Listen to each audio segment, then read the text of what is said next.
اعوذ باللہ من الشیطان الرجیم، بسم اللہ الرحمن الرحیم۔ صبر کی توفیق۔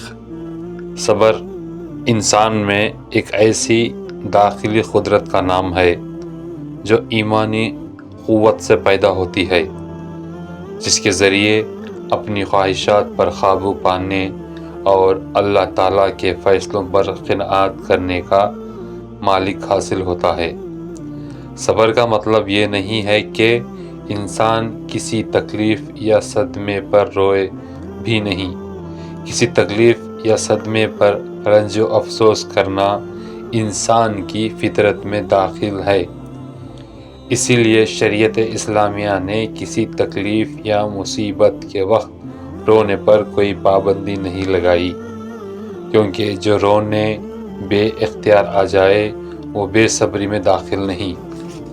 البتہ صبر کا مطلب یہ ہے کہ کسی تکلیف یا صدمے یا حادثے پر اللہ تعالیٰ سے کوئی شکوہ نہ کیا جائے، بلکہ اللہ تعالیٰ کے فیصلے پر رضامندی کا اظہار کر کے اسے تسلیم کیا جائے۔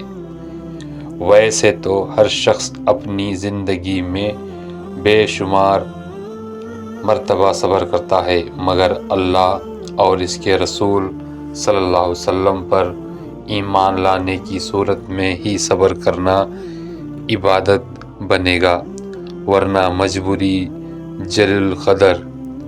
نبی حضرت ایوب علیہ السلام کا مصیبتوں اور تکالیفوں پر صبر کرنا صبر ایوبی کے نام سے مشہور ہے۔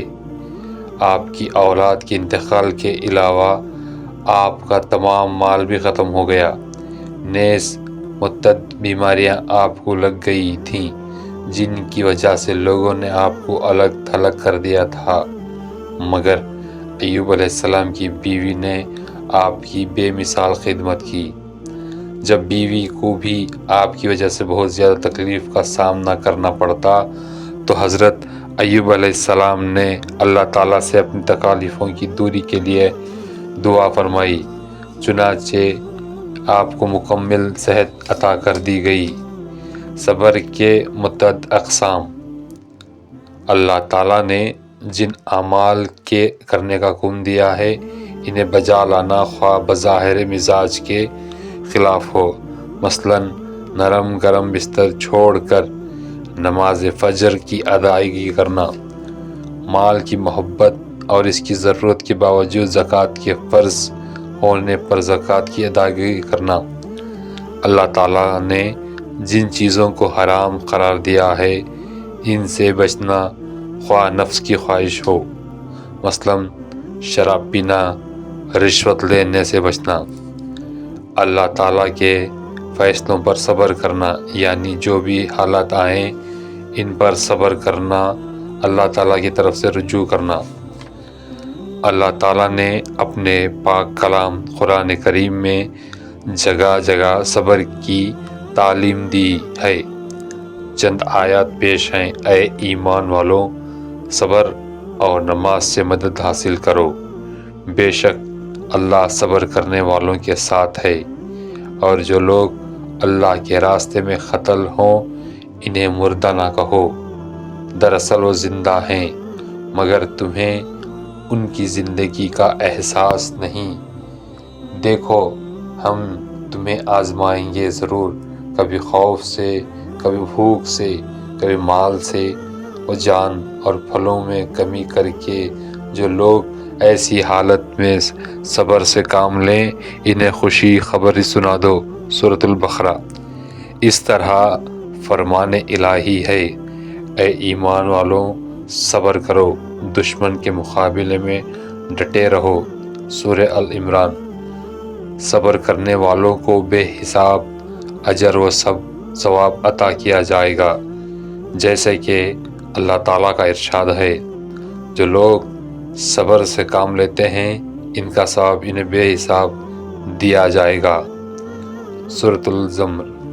حالات پر صبر کرنے کو اللہ تعالیٰ نے ہمت والا کام قرار دیا ہے، چنانچہ فرمان الہی ہے، جو شخص صبر سے کام لے اور درگزر کرے جائے تو یہ ہمت کے کاموں میں سے ہے۔ سورۃ الحشر میں خالق کائنات نے انسان کی کامیابی کے لیے صبر اور صبر کی تلقین کو لازم قرار دیا۔ قیامت آنے والے انس و جن کے آخری نبی حضرت محمد صلی اللہ علیہ وسلم نے بھی اپنے قول و عمل سے صبر کرنے کی ترغیب دی۔ چنانچہ نبی بنائے جانے سے لے کر وصال تک آپ کو بے شمار تکلیفیں دی گئیں۔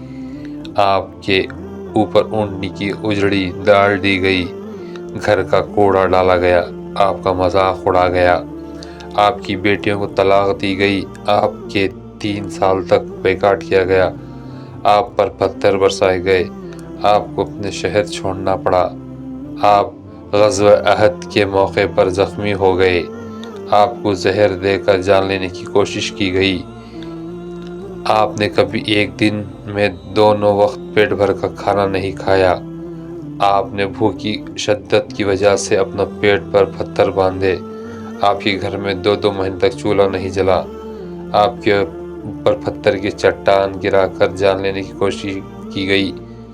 حضرت فاطمہ رضی اللہ تعالیٰ عنہ کے سوا آپ کی ساری اولاد کی آپ کے سامنے وفات ہوئی۔ غرض یہ کہ سید الانبیاء سید البشر کو مختلف طریقوں سے آزمایا گیا، مگر آپ نے کبھی صبر کا دامن نہیں چھوڑا۔ آپ رسالت کی اہم ذمہ داری کو استقامت کے ساتھ بحسن و خوبی انجام دیتے رہے۔